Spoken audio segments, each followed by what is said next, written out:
I do think there's a slight British bias because, as you've said, a lot of the people in F1 are British.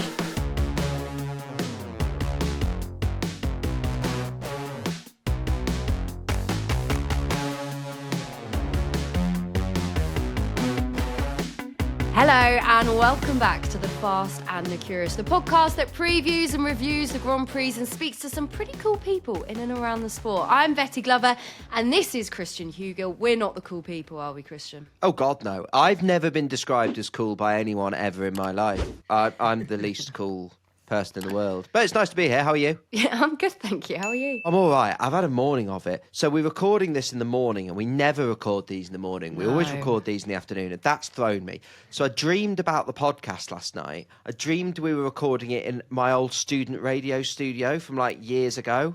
And that stressed me out because I couldn't get any of the recordings to work. So I had one of those, like, not an anxiety dream, but like, dream. I missed a call this morning because I forgot because we were doing the podcast. So I had to rush that. And then I was rushing to get ready. And I'd got a tray of yogurts on the fridge. And I'd pulled one out and basically took the shelf with me. The fridge shelf comes out of my hands. The yogurts go everywhere. My leg is covered in salted caramel flavoured protein yogurt, which is gutting because it's my favourite yogurt. So then I've had to sort of rush to clean yogurt off me, clean yogurt off the floor, consume some yogurt, as was the original plan, rush to get a shower and do the podcast. So I've had a morning. To be fair, it is a rush when we do this in the morning. I've been like trying to eat my breakfast really quickly, like downed a coffee. It's just...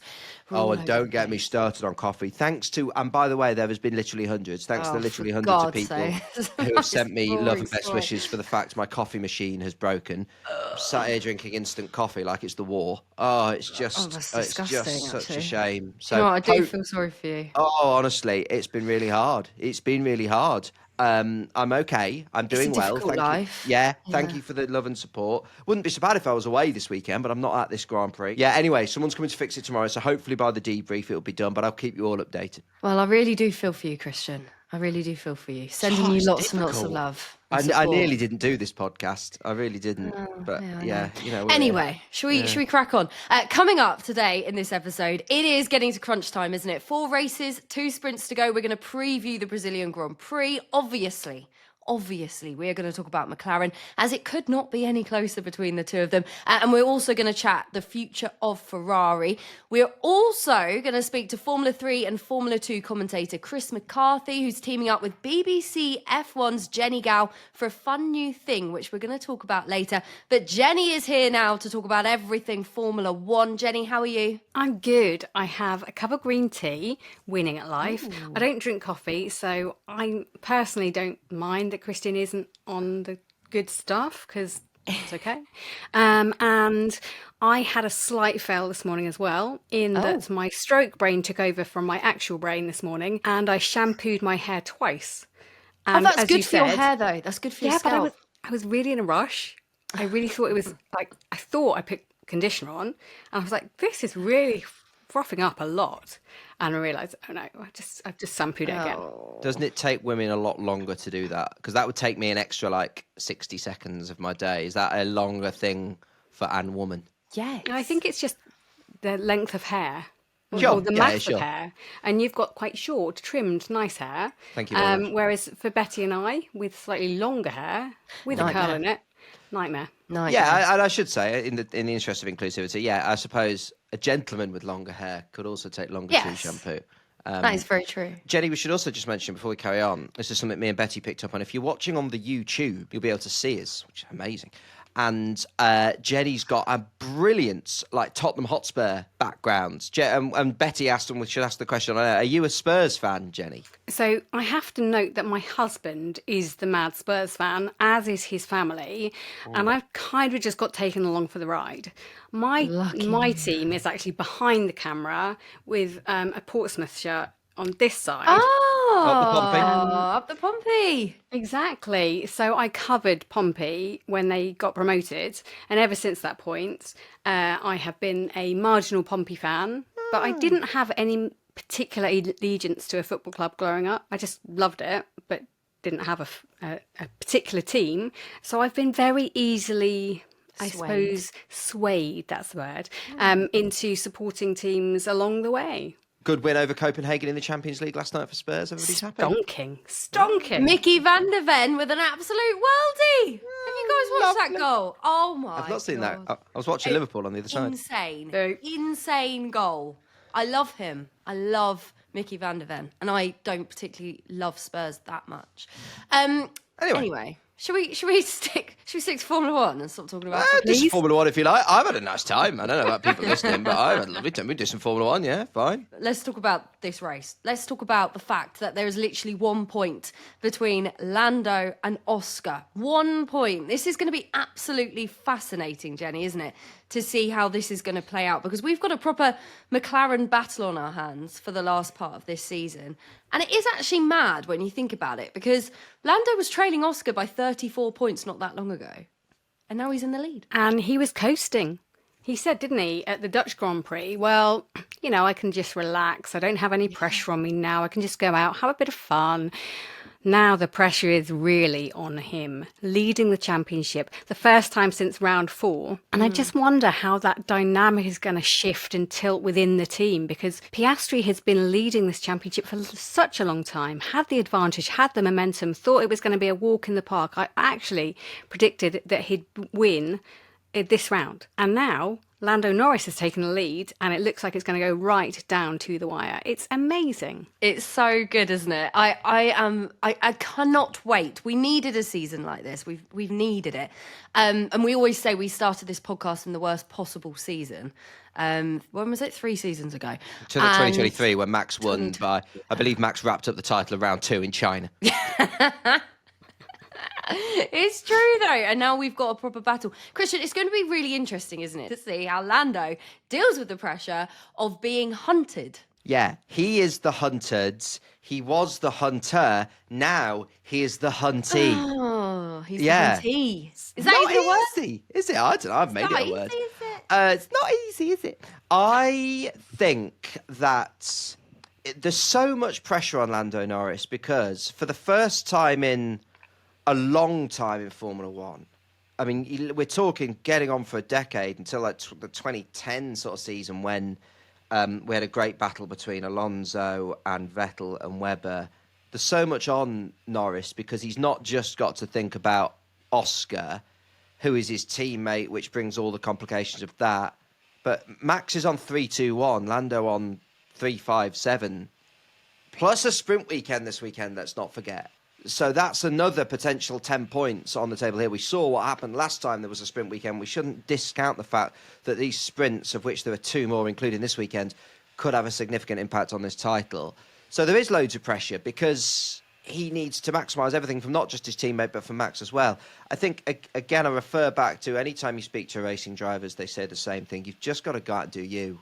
And I think all he needs to do is isolate it as a weekend. I think he needs to forget all of that, forget the title table, forget any of that, go out, get to grips with it in free practice. And also, you've got to have the flexibility, I think, in a weekend like this to roll with the punches because I think they're going to be going out. I've just checked the weather. The weather is basically... It's a stinker. Christ knows. It's sunny spells, showers. We're recording this on Wednesday morning. I bet you by the time that some people will be listening to this on Friday afternoon, it will have changed again. When I looked yesterday, thunderstorms as well. There is spells of dry weather as well. So it's not like they can just go, okay, it's going to be a solely wet weekend. You're just going to have to roll with the punches, stay cool, go out. If you do Friday practice 1, we're focusing on practice 1. What can we do then? All right, sprint qualifying, let's take it one step at a time. Just focus on being the best you can be in that particular session. The building blocks will fall around you. Other than that, it's all Lando can do. It's also all Oscar can do in terms of getting himself back into form as well. But it's not gone so well for Oscar. That's all he had to do, concentrate on each race weekend. And every race weekend, it seems like something has got in his way. And I don't know whether he needs a chassis change, whether there's something going on within the team, psychologically within him. What's happened from Baku when he had a bad weekend, crashed the car several times, to now, it's like he's a different driver and he's really struggling with that car. This is his 3rd season in Formula One. So really in the grand scheme, he's still a little bit inexperienced, I guess.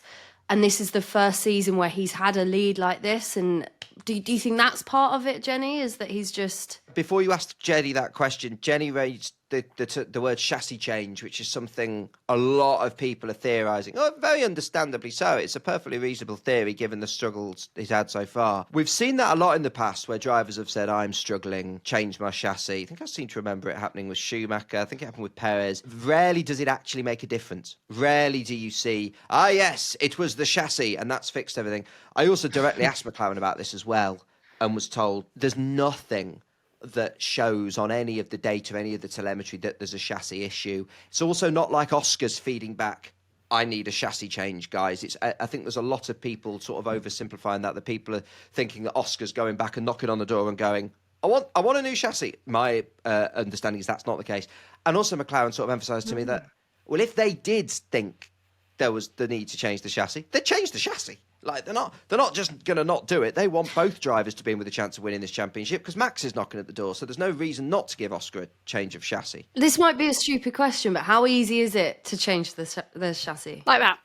Really, really You easy. can just do it. They have a spare one carried with them across the race weekend in case of a big crash that happens. And sometimes if there's the thought that there might be a hairline crack or a fracture to that chassis, they'll just change it anyway. Right. And I was surprised that they didn't rebuild that in a different chassis in Baku. But they didn't have to, they didn't need to. And I get what Christian is saying. I think it's more a psychological thing than an actual fix for a direct problem. And listening to the feedback from last time out in Mexico, it sounded like Oscar was starting to understand what the problem is with the pace and his feeling of the car. And whilst it's favoured Lando Norris, it's slightly disadvantaged Oscar Piastri in the feedback that he gets and the feeling that he gets from that car and being able to push it to the absolute, 100%. He's not able to do it. But through Mexico, it got better. But I'm really interested to see how he reacts in Brazil, how the car responds to his touch and feel, and if he's done a lot of work on that simulator in the meantime to just get himself into a better place. So you think it's just him needing to get used to the car again, or what? I do think so. If you listen to team principal Andrea Stella, he spoke after Mexico, and so did obviously Piastri to the media. He was very much, until that point, at a loss of where the pace had gone. Certainly when I spoke to him in America, he was dumbfounded. He did not understand how all of a sudden this car that had suited him so well, that had really bonded with him, that had made him into World Championship contender material, all of a sudden it had gone from him. And the slight adaptations that they've had, bearing in mind they haven't brought an upgrade for a very long time, it's just not working for him with those specific types of track. Now, Brazil is a very different type of track, so hopefully he'll get that feeling back. And specific types of track is exactly the point I was going to raise. So if we go back to 2024 and we go to the Singapore Grand Prix, Lando won the race, Oscar was third. USA, Lando was fourth, Oscar was fifth. Mexico, Lando was second, Oscar was eighth. Brazil, Lando was sixth, Oscar was eighth. Vegas, sixth, seventh. Qatar, Lando was 10th and Oscar was on the podium, so different with Qatar. But then Abu Dhabi, Lando was first, Oscar was 10th. Oscar is still a young driver, but history has shown us he has struggled at this point of the season before. So is it actually a case of are we going into some... We've said this how many times? The example people love to raise with this is Valtteri Bottas, Russia. Bottas was bloody untouchable in Russia. Lewis Hamilton couldn't get near him in Russia. Are we in a situation where actually we're in tracks that Oscar doesn't quite favour? That's a possibility. If you look at Perez and his form, I think it was in Baku. He was almost Checo unbeatable. Yeah, it was crazy. So there are tracks that definitely suit a driver and others that you really have to work at across the weekend. And I just wonder, do you think that being a sprint weekend is actually in Piastri's favour, or will it work against him? I think it could be in his favour because it's simply more time to get to grips with the car in race spec, and also you can overthink things, whereas in a race it's more difficult to do that because you're just racing. So it could be in his favour. The thing I always keep drawing back to as well is, certainly if you read the comments of this podcast, there seems to be a thing that, because I've said Lando's had the better of Oscar recently, that I've all of a sudden changed my mind on Oscar Piastri. I want to make it as clear as anything. I still think Oscar Piastri will win multiple world championships. I still think Oscar Piastri is a really special driver. My views on Oscar Piastri have not changed at all. But we do have a lot of Formula One fans, and this is wonderful, who are newish to the sport, have only watched 1 year, 2 years, 3 years. I think what we should say is we've seen this before. Lewis Hamilton, over the course of his career, has had ups and downs. He's had patches where it just hasn't worked. And Oscar won races a handful of races ago. There is also a point of form. Form goes up and down. And I just think we could sit here and speculate whether it's particular types of track surface, whether it's these tracks that don't suit, whether there might be an underlying issue with the car. I personally don't think there is, but who knows? I might be proved wrong long term. Or it could be a simple case of a driver just in a sticky patch of form. And if we could understand sporting form, and there was a sports scientist who could say this is how to come out of bad form, they'd have a lot of money. They'd be paid off the mortgage because they'd be in demand for every single sport in the world. Form sometimes can't be explained. It's just a little sticky patch. I think Oscar will come out the other side of it. I do. How much do you think this is a mental thing for Oscar? Like, do you think he's lost his confidence? I asked Mark Webber that. We were on the grid. I can't remember exactly which race, maybe Singapore, before it all went Pete Jong. And he said, no, it's just, I'm more nervous than he is. I'm feeling the pressure more than he is. And I still believe that inherently Oscar Piastri is cool as a cucumber. Yeah, I agree, Jenny. So calm. And he's getting frustrated because the car isn't doing what he wants it to do and what he's expecting it to do. But I still, even now, don't believe he's rattled. I don't believe the pressure has got too much and is capitulated to Lando Norris. I just believe circumstances have worked against him. And obviously, you have to say the C word at this point. Don't worry, don't panic. Conspiracy. Oh. So the conspiracy theory is still rife amongst fans. I get it on a daily basis of people contacting me saying they're obviously got it in for Piastri. That's a British championship. It's British team. They all want Lando to win, and that's what's going on behind all of this. That's the booing that happened last time out in Mexico, which I thought was a bit rough and shouldn't happen in our sport. And I'm disappointed that it happened in Mexico, which has always been such a lovely, fun place to go. And they built up this head of steam against Lando. And as F1, I think they should have spoken out more and said, look, enough, don't boo. But there we go. But I'm interested to know how your fans and the fans of the sport have reacted to this whole conspiracy theory and how you think that is having an impact on the championship. Christian knows this more so than anybody because they've been in his DMs. We've had Oscar on the podcast since the start, and Oscar was the first chat we ever recorded. He's a part of this podcast sort of growth story, and we've been lucky enough, thanks to the lovely people at McLaren, to catch up with him on a regular basis as he's risen, as the podcast got older. And I think, therefore, a lot of people were shocked when I said in Baku, actually, I don't think it was a good weekend for Oscar. And to go back to your point, Jenny, you said he doesn't appear rattled. I agree with you. To me, the only time he's been rattled was that Baku weekend, where I thought he looked a bit rattled outside the car and inside the car. People really hated that I said he came across as a bit of a spoilt teenager when he was a bit grumpy on the radio. It was tongue-in-cheek. I was having a bit of a laugh, as anybody who listens to this podcast regularly, we don't take the sport seriously, and we will not start taking the sport seriously. Have a bit of a laugh. It's only sport. But I stand by all those comments. It was not a great weekend for Oscar. But the sudden drop-off in form, we've not seen it for a while, but we have seen it in Formula One, as I've just said in my previous answer. So yes, Jenny, to answer your question, the conspiracy theories are rife and plentiful, and people who express opinions like me have been very vociferous. Another thing we get a lot at the moment, and there'll be people listening and watching this being like, oh, I don't read the comments, I didn't know any of this. It's not everybody. But another thing we get a lot is because the three of us are British on the podcast, so therefore we must be anti-Oscar, which I say you're not really paying attention to the podcast history because he's on more frequently than Greg James. But I think this is something that, because certain people have come out and said it in recent seasons, has got massively overplayed.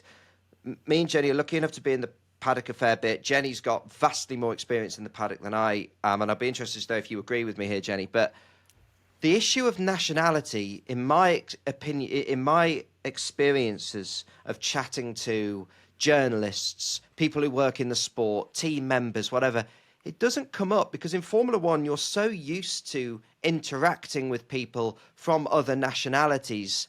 There are Australian drivers, there are French team members, there are Italian team members, there are German drivers, whatever. It just isn't a thing. And then when you do speak to, there are a lot of British journalists because the sport's got Britain throughout its history. But when you speak to those journalists and you do get into, and who is your favourite? Very few of them say the Brits. And even if they did say a Brit, it's not because they're British, it's because they admire something about their driving style, about their character, about their personality. The nationality thing, I think, is much bigger for people who are outside of Formula One than people who are in it. The British conspiracy, you don't go into the media room, and there is a bit where some of the British journalists sit together, but they're not all cheering for the Brits. They're, like I've said all season, Betty, they just want it to be good and entertaining because that's good for business. That's good for... We, as people that work in the sport, want it to be a close title battle. That's all people want. I think the nationality thing gets vastly overplayed. Well, it's British bias. I think you're looking for something that doesn't really exist. Well, all we want is it to be competitive. We just want to watch good racing. We want the sport to thrive. We don't care necessarily who wins. We just want it to be good and entertaining, Jenny. So I come at this from a slightly different angle.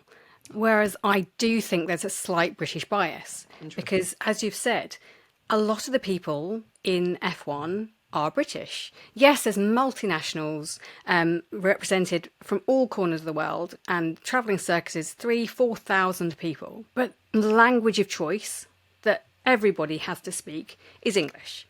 There are more journalists from the UK than anywhere else, regardless of how many entrants they have. There are more British drivers than anyone else. And the way that Sky broadcasts, which is to a lot of countries throughout the world, they are aware of that, but you have to say they are a British broadcaster. And Crofty does a wonderful job, as my computer is almost about to explode with heat. Crofty does a great job.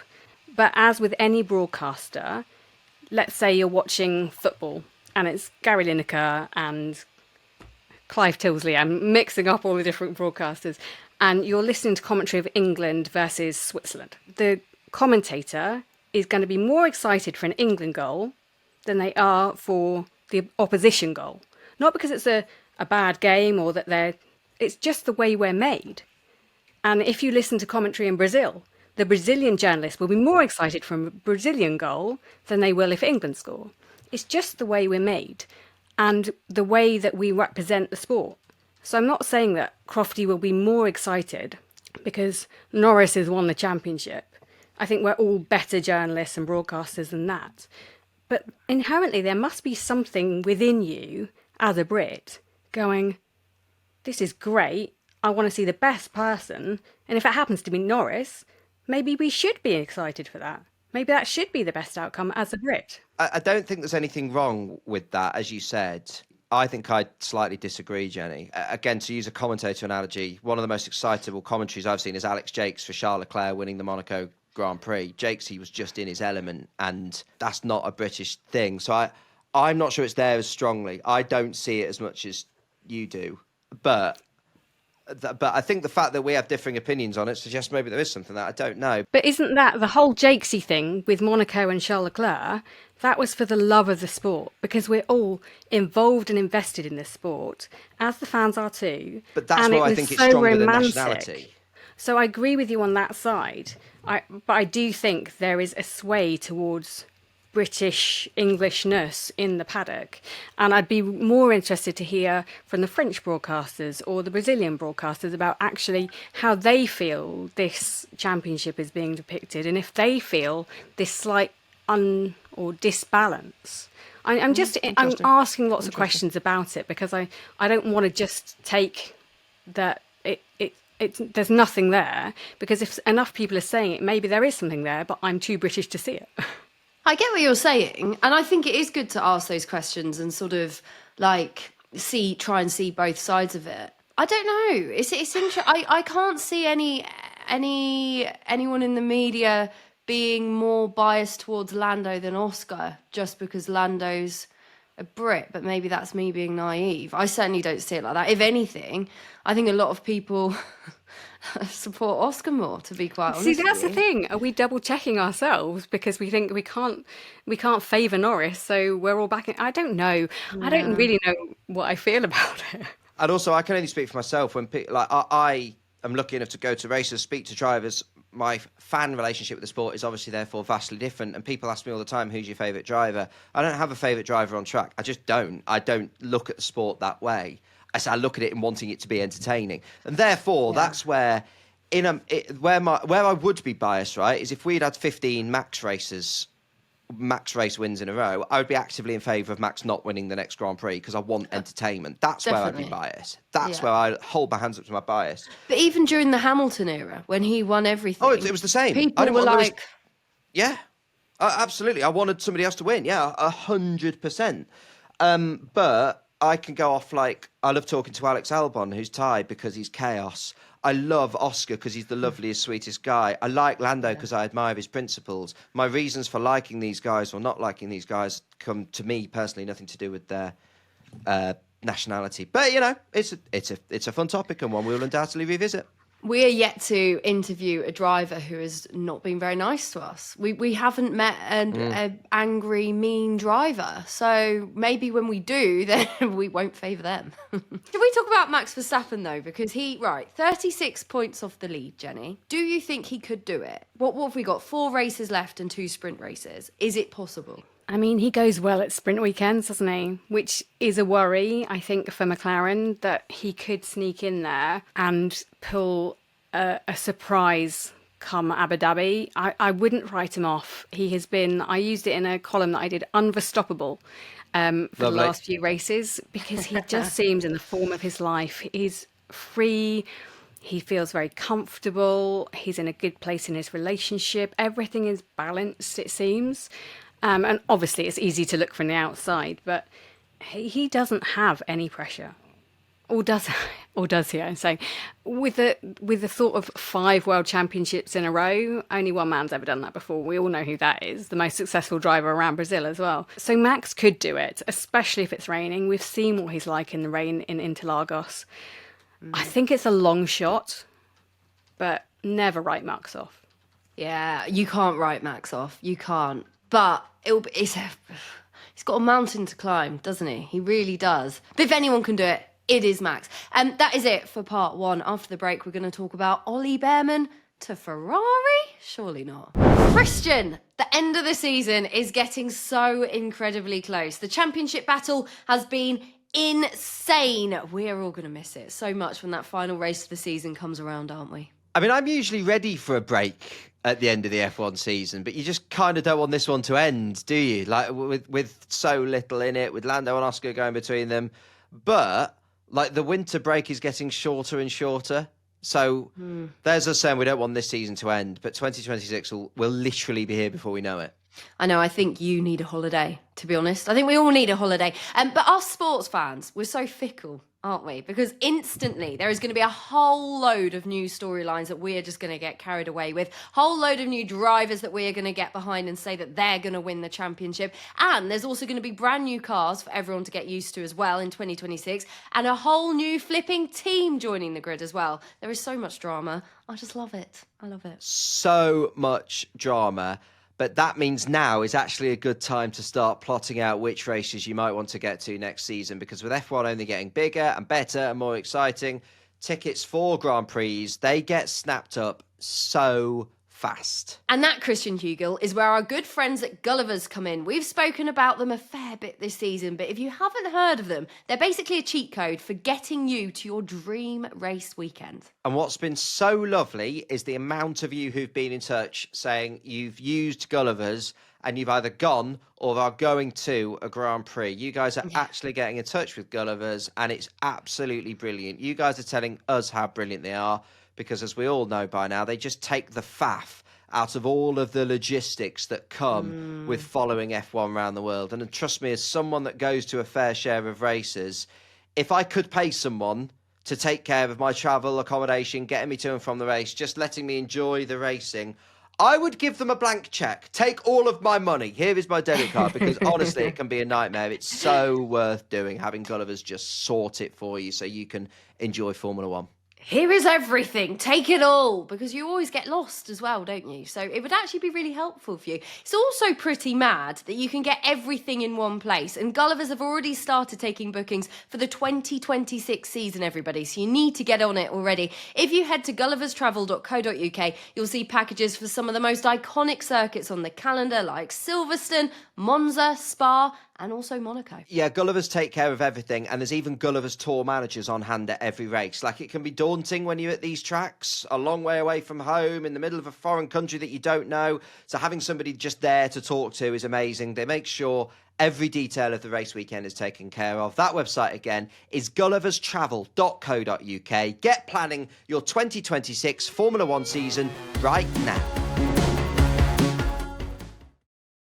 I don't know why, but I must be slightly out of the loop a little bit, because this bit of gossip in the rumour mill completely hit me round the head. I had no idea that this was a thing, guys. But there's a lot of chat about Ollie Bearman being lined up as a potential successor to Lewis Hamilton at Ferrari. Where do you both stand on this, Christian? Well, Christian, I'll come to you first, because is this an actual thing? Well, firstly, is this the thing? Yeah, the rumours are a thing for a start. The rumours out there that I've seen a lot of, actually, in the last week in particular, are that Ferrari aren't looking at beyond either 26 or 27, depending on which one you read, to continue with Lewis Hamilton, saying that they'll make a break with Lewis either at the end of 2026 or the end of 2027. And they're saying the successor is Bearman. So why are they saying that? Well, firstly, Ollie Bearman is a Ferrari junior driver. Every time I spoke to him last season, he was wearing his Ferrari kit. He's been sent out to Haas because Haas have an extremely close relationship with Ferrari. Ollie's had a good run of form, as we spoke about at length in the debrief last time out, Betty. That's why you're seeing it. In terms of my take on the validity of these rumours, it's far too early to tell. I do not believe that either Ferrari or Lewis Hamilton are in any way sure of what they will do at the end of 2026 or the end of 2027, because it entirely depends on the end of 2026. If Lewis has a wonderful 2026 and is right up there with Charles, adds on-track performance into what you get from him off-track in development, and this is a team that needs direction, would they get rid of Lewis Hamilton? No, they wouldn't. If Lewis Hamilton had a bad 2026 or a bad 2027, Ollie Bearman would be right up there with the list of drivers they would look at, because he is a Ferrari junior. So do I see it happening in the future? Potentially, yes, I do. Are the rumours true? No, not at this stage, because they're predicting something that I don't think Ferrari or Hamilton know themselves. Jenny, do you have a different take to me? What do you think of my rambling analysis? Very good. So as soon as Bearman got the call up to replace Carlos Sainz last year for round 2, which was Saudi Arabia, Carlos had appendicitis, as you might remember, and Bearman qualified 11th and was P7 in the race. Obviously, the Ferrari was a better car last year, but P7 in your first F1 race for Ferrari, wearing, that outfit and all the responsibility that goes with that. At a tricky track as well, Jenny. At a very tricky track. So it was a massive thing for him to have done, and that enabled him to get the Haas drive this year. You're only as good as your last maybe 4 races. Bearman has had 4 very good races where other people have not. So he is shining at the moment, and whether it's coming from him, his agent, his management team, whether it's coming from Italian media, I don't know the sources directly, but there are whispers, and it's in Ollie's interests for there to be whispers linking him to that Ferrari seat, because he is hot property at the moment. If Haas come out with a car that is wholly awful next year, because we don't know what the pecking order will be, he won't be the talk of the town anymore. He won't be scoring double, point scoring double in a weekend, and rearrange those words, that'll make sense. So his opportunity is now to get that buzz going.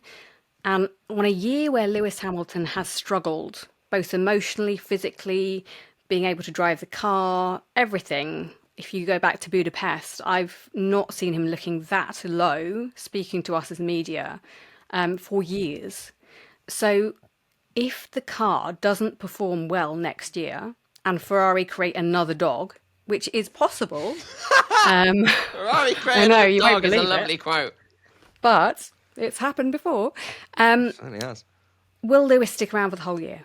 I don't know. I don't know. Hang on. Stop right there. Sorry, stick around. Yeah. Are you saying retiring or going somewhere else? Mid-season. Did you, at any point this year, Christian or Betty, think for one moment, one little inkling after Budapest, that he would walk? No, not because 26 all. being on the horizon. No, I didn't. I didn't this year. But the answer to my question gives credence to your theory, because I said no, because the new era is on the horizon for 26. And you're saying if it's a disaster mid-season, tell you what, Jenny, I don't want it to be true. I don't want it to happen. I don't None want of us it do. Of either. course we don't. But yeah, stranger things. I can't sit here and say, nah, it's preposterous. It won't happen. I've never thought of that. Well, if you're Ferrari, sorry, if you're Ferrari and looking around just in case something happened with Lewis Hamilton or Charles Leclerc, you never know which one is going to throw their toys out the pram first, then you would be crazy not to look at your roster of talent and look at who are the next cabs on the rank. And Arthur Leclerc, obviously Charles' brother, has he really got enough to come to F1? I'm not so sure. There have been so many people that have been Ferrari juniors and missed out being F1 drivers. If you look at Schwartzman, there are a whole host. Bearman is the next one in line. So... And also, Jenny, all right, yeah, I'd never thought of it, but I can't sit here and say that's a ridiculous theory. I love the spice. I very much enjoy that. Some Italian spice from Jennie Gow. Let's take it less spicy. Please. If either Hamilton or Leclerc got COVID or was ill or, fell down the stairs or took all the yogurt off the shelf and injured themselves, Bearman would be the first person who would get the replacement. Like when Mercedes borrowed Williams from... No, Mercedes borrowed Russell from Williams. Thank you. That would be the same thing that, if Lewis Hamilton had to miss this weekend, they'd be knocking on Io Komatsu's door and Haas would say yes, they'd have to. So that relationship's there. And if Ollie keeps driving the way he's driven, Betty, I was having a chat about Ollie to a few people in the paddock in Austin. I think the story of Bearman's season was there's always been the speed, but there was lots of silly mistakes in the middle of the season. One example I think I've raised on the pod before is crashing on the pit entrance in Silverstone. Like it was a very rookie season, somebody said to me once. Ollie's having a very rookie season, someone said to me. What we're seeing in this back end of the season is the rookiness disappearing a little bit and the speed remains. Now, what we were saying about Oscar, form fluctuates. We shouldn't get carried away. Ollie might have a dip. But if Ollie continues this into next season and beyond, the end of this season and into next season, this chat will get stronger and stronger. And he's got a really good barometer next to him in Ocon. Esteban is a damn good Formula One driver. He's a very solid Formula One driver, but he's not ever been picked up by Mercedes when they've had the option, right? So judge that what you will. So if Ollie comes out and beats Ocon next season, in season 2, that is when you are going to start, Ferrari are going to be starting to think, interesting, as are people away from Ferrari thinking, I might do a Piastri with Alpine here. Actually, if I'm struggling, can I nick him from another team? Don't know who that team would be. But yeah, if Ollie carries on the way he is, he's going to be in the shop window, and Ferrari have got the priority you would suggest there. Just quickly, Jenny, do you think Ollie Bearman has what it takes to win a world championship one day? Who knows? I didn't think Oscar Piastri did when he first came in, even though he was lauded. I'm not sure I've seen Kimi Antonelli as good as everyone makes out that he could be. These cars are tricky. As we've seen, Lewis Hamilton can't get to grips with this evolution of car. We know he's a multiple champion, but he can't drive these cars. So it depends. Will next year's cars be easier to drive? I'm not convinced in that. But I think you can't really tell until it's all shaken out. and a driver you think is going to be amazing, so talented, if they don't get that pattern of winning, the momentum, the confidence in the car, which is key, the team believing in them, then they might be the best driver ever, but they won't get that chance to win multiple world champions. So it really depends if he's given the right car at the right time, and we always have this conversation. It's just depending on that. Look at Fernando Alonso. Brilliant driver. Wrong car, wrong time. Throughout his whole Keeps career. happening. Yeah. That is Apart from brutal, 2 isn't years. it? We talk so much about 2026. We've been talking about 2026 for the last 3 years. I cannot wait for 2026 to roll round and actually see if it's worth Can I its have a hype. holiday first? Is that okay? Maybe. I'm excited Selfish. for it, but I would just like a break first, if that's all right. I'm a bit in fear of it. Yeah, Are you? I'm scared because this year I thought this is going to be epic, and actually it has turned into a battle. 3 drivers could win it, and we haven't seen that since 2012. So for me, it's kind of yes, but it's been very slow to get to this point. And I thought there'd be 5 drivers fighting for the title this year. I want that. I don't care about anything else. I just want to see a good handful of drivers from different teams of different nationalities battling with amazing race every weekend. And I'm just fearful that these cars aren't going to give us that. Oh, Jenny, don't say that. We don't need that. We don't I'm need that hopeful. I'm negativity. hopeful.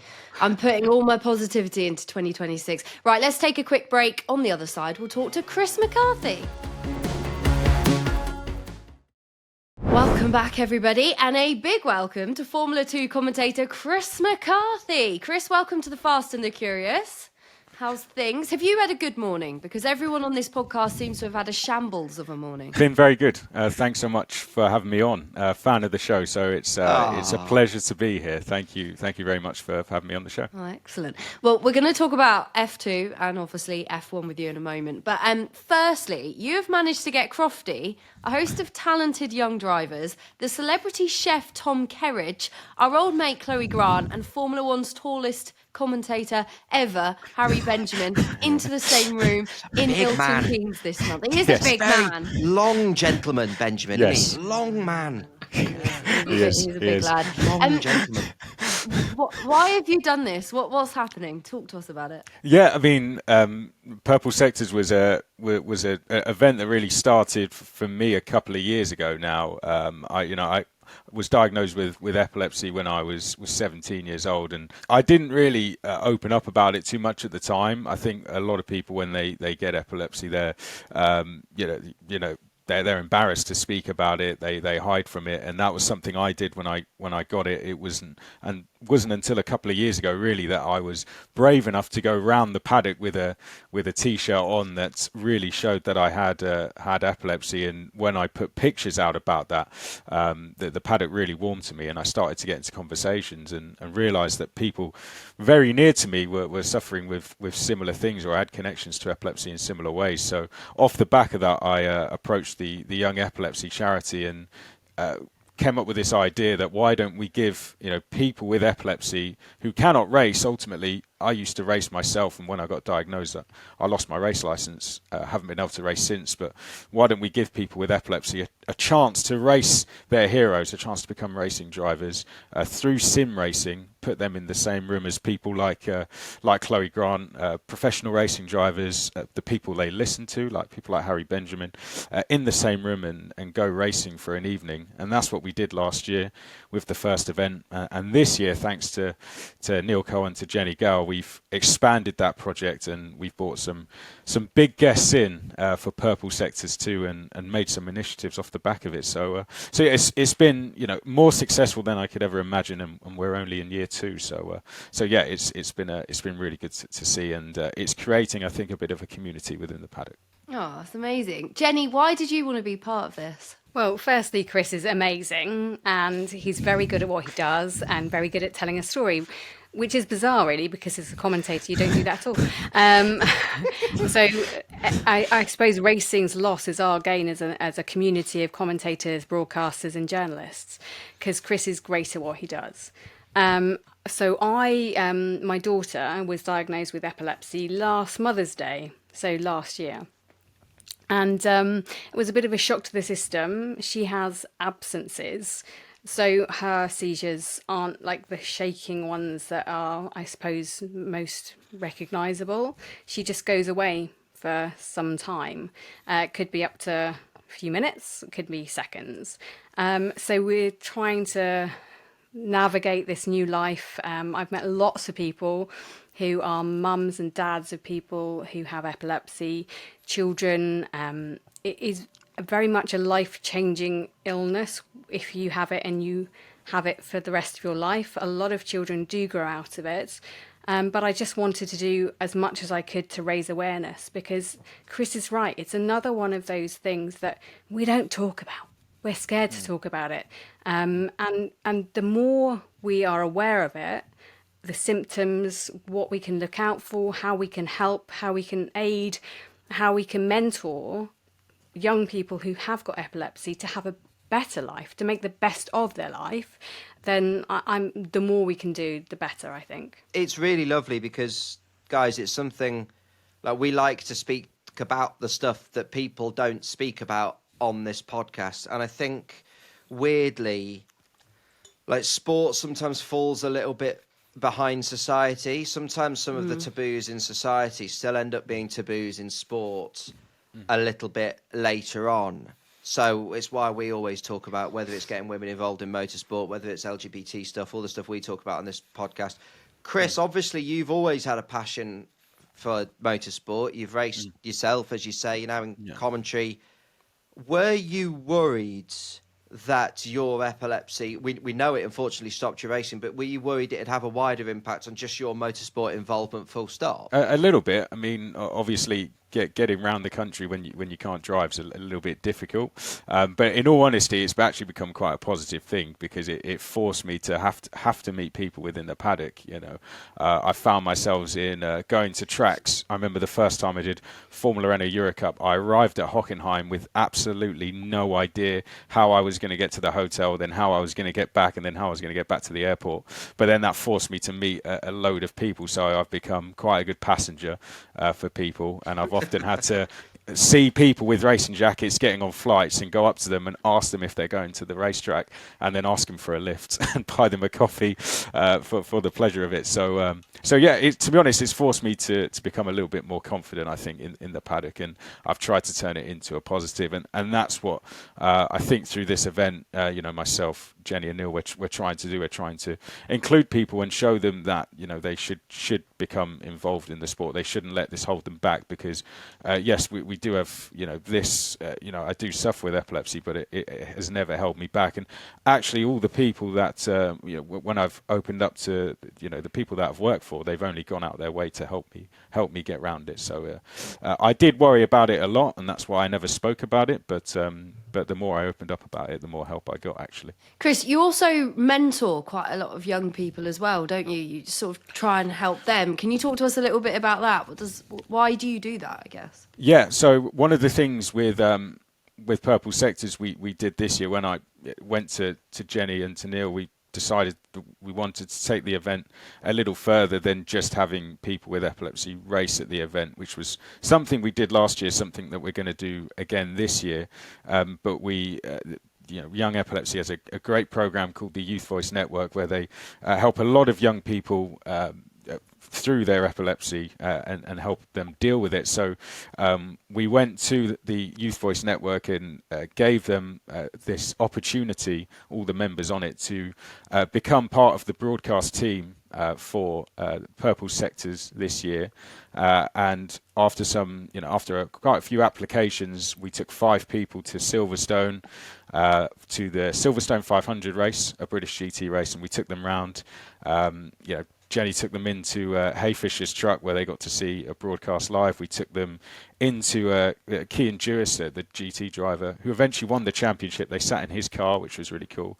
And then we took them to the British Kart Championships as well, where they got to have a little go on pushing the buttons for Alpha Live, who were broadcasting the event.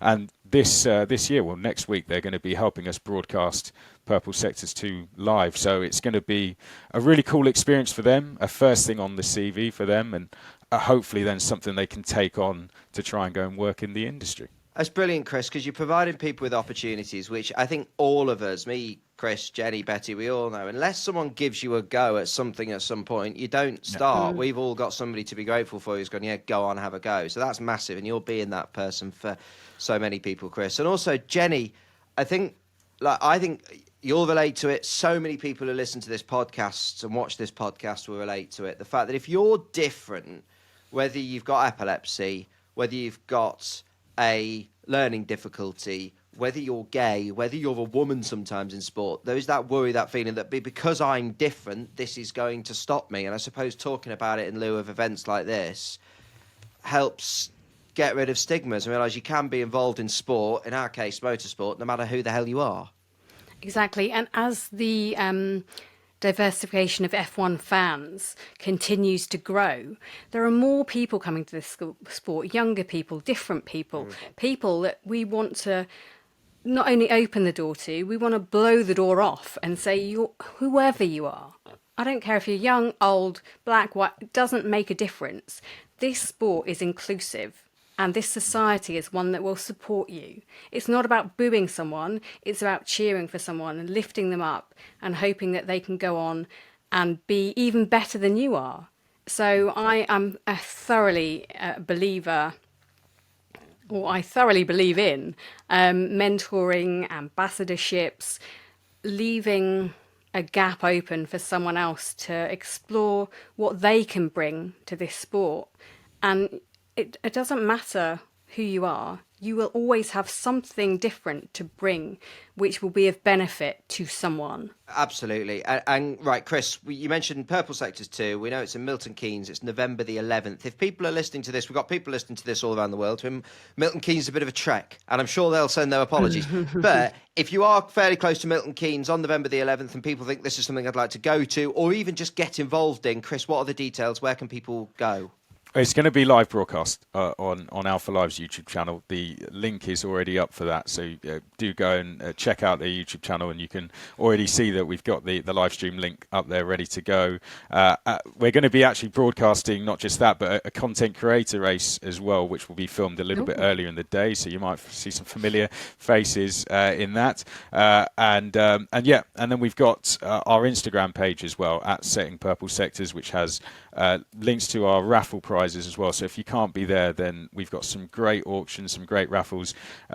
Jenny's done some fantastic work around the paddock when she's been off to the F1 events. We've got stuff from Mercedes, stuff she's from a hustler, McLaren. Yeah, it doesn't stuff surprise from me. She'll have nicked it, Chris. She'll have nicked it. It won't. Don't think that she'll have asked up for that. She'll have been round the back with an inliner having it. She will. Yeah, I know she's. Well, they're going to see it goes missing, but Look, what they don't know won't hurt them. Well, exactly. Exactly. Caps, aren't they? Exactly. Right, have a look. You might fancy some of it yourself, Christian. You'll have a look. But there's some really great stuff on there.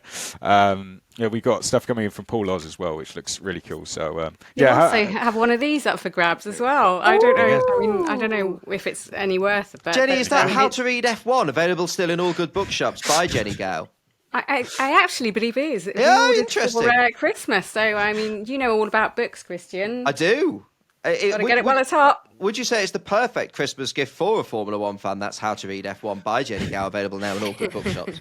I could do. I would say it's the perfect raffle prize as well, because it's going to be a great event, and there's something for everyone when it comes to raffles and auctions. And if you just want to get involved, send us messages on the night, support us, because I think the more we talk about it, as Chris says, the better it will be for everyone, and it will be such a fun event. So if you can't be there with Harry and Crofty going head to head in the commentators battle with Chris, then you can join us online. Excellent. That sounds wonderful. If people are wondering why the Right Honourable Betty Glover has left us and is being quiet, it's not that she doesn't support the event. She's very passionate about it, but she's struggling with internet issues, so I'm holding the fort. Chris, while we've got you here, we need to talk about F3 and F2. F3's done for 2025. Rafael Camara taking the crown, but we've got two more rounds of Formula 2 in Vegas and Abu Dhabi. You are the commentator. You are the oracle of this. So I'd like to know who's going to win and who we should be excited about. And if these predictions aren't right, we'll be holding you personally responsible. So yeah, who's going to win, Chris? Oh, I mean, I'm seeing Jack Crawford in a week, so it'd be awkward if I didn't say him. No, look, Leo Fornaroli, Jack Crawford. It looks like it's going between them. Luke Browning in chase as well. I think the next round's going to be key. Jack Crawford's going to have the advantage there as he's raced there before. Leo Fornaroli hasn't, and then they've both got track experience at Abu Dhabi. It really is hard to put a name on one driver because the championship lead's changed, I think, with every single race. But Fornaroli has just looked, he won the championship in F3 last year and he is making absolutely no mistakes at the moment. So it looks like he just has the edge, but track advantage might give Jack Crawford a chance to sneak into the lead or at least draw level going into the final round. I think he's going to go to the last race. In all honesty, I'm really excited about it. And Chris, just briefly, Arvid Lindblad is the name that we keep hearing a lot, keeps being linked with Red Bull. There is a common belief that he is ready for F1 and will be the next to take the step. Would you go along with that? Have you been impressed by him? Absolutely. He's been a rookie this season. He's held his own very well for Campos Racing. We saw him win at Barcelona earlier in the year. I think what people need to remember, he accelerated through the ranks really quickly. He was only in F4 couple of years ago, went straight into F3, did very well, got a famous double win at Silverstone, won 4 races that season, which tied for the record in that year, and then went straight into F2. So it's been a very quick process that Red Bull have put him through to be ready for this opportunity. And I'd say, it looks like he's going to jump straight in and will be ready to go. So yeah, I'm excited to see what Arvid Lindblad can do. Been mentored as well all the way through by Ollie Rowland since he was about 7 years old, which will be a nice thing for Ollie Rowland to Formula E world champion, of course, to see him go through. Chris, we will continue to keep an eye on him. Betty, we have you back, I believe. Betty, come in, Betty Glover. Hello, I am here. Chris, sorry, I've just missed all of your magic, basically. You basically, okay. you joined the podcast and my internet went, this, she's out. So. No worries. I won't take it personally. Betty's internet got a thing against Chris McCarthy. It's outrageous, isn't it? I know. You wouldn't believe what he said. He absolutely dropped a bombshell. Did it? Was it gold dust? Was it gold dust? Gutted. But Betty, we're at the point where we usually ask at this point of the podcast about the Brazilian Grand Prix. Last year, we had a lot of rain, like we're looking like this year. Max Verstappen rose from 17th. Betty, would you like to read what you've written in the script? Because I particularly enjoy it. Max Verstappen cruised from 17th to victory like a swan on a lake. A Nice. lovely Dutch swan. He was like a swan, though, wasn't he? He was like a swan. But weather, we're expecting to be sort of similar, maybe not as bad. But, I mean, has anyone checked it recently? Shall I check it? Yeah, you do live weather. You do live weather. And Jenny, regardless of wet or dry, Brazil's a cracking track, right? Overtaking possible. Brazil, usually good fun. So good. I love it. Interlargos, between two lakes. That's what it actually means. And I think it could be in between two lakes, physically as well as spiritually, because it's going to rain a lot on Saturday. So we could have a repetition of last year where the qualifying had to take place delayed on the morning of the race day. But obviously it's a sprint weekend. Oh, yes. Yeah. It was chaos. And they started the race early, and even then they didn't start it early enough. So it got rain delayed, it got red flagged. There'll always be some sort of safety car red flag issue on a race day in Brazil. But actually Sunday's looking okay, looking dry for now.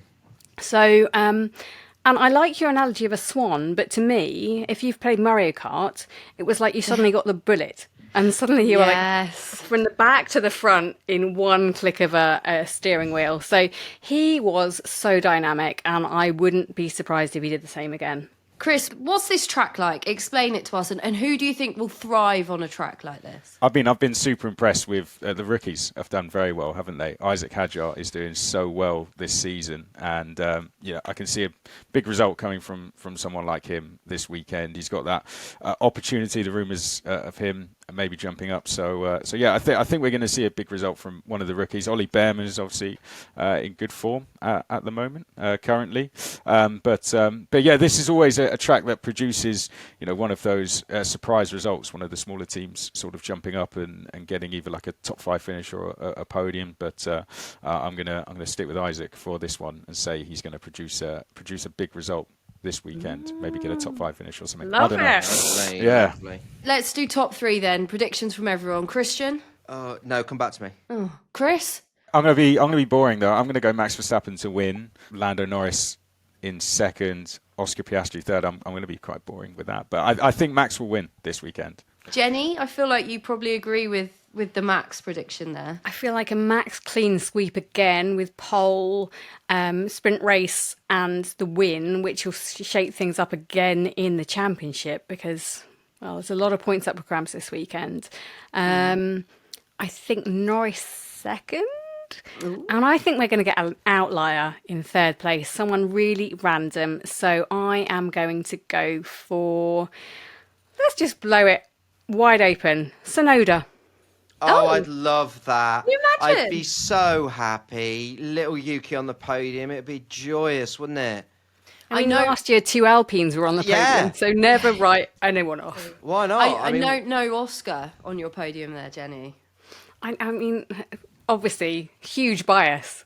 Huge bias. It's nothing personal. I'm just not convinced right now he's in the best frame of mind. I would love it.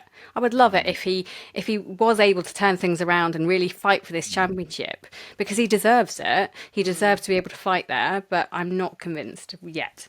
All right, Christian. I think I've said passionately in this podcast that I don't think British bias is a thing, and I'm going to stick with that. So I think Hamilton, Russell, Bearman. Love it. Hey, listen, it doesn't think there's no British bias here. Hamilton, Russell, Bearman. No Lando. Oh, interesting. Lando fourth, obviously. No George. I'm going to go. I'm just going to mix it up. I'm going to say Oscar's going to have this mad comeback. He's going to get P1. Then it's going to be Max, and then it's going to be Lando. Ooh, spicy. Guys, thank you so much for joining us. It has been an absolute pleasure. Sorry that I missed half the chat, but there we go. What can you do about it? Thank you to Jennie Gow. Thank you to Chris McCarthy. Search Purple Sectors wherever you search for things on the internet to find all the information you need on Purple Sectors. Yeah. Betty Glover, thank you. Me, Betty and Greg are back on Sunday to debrief the Brazilian Grand Prix. I haven't even got internet to blame. I'm just an incompetent presenter. That's it from us. Bye-bye now. Bye-bye. Bye.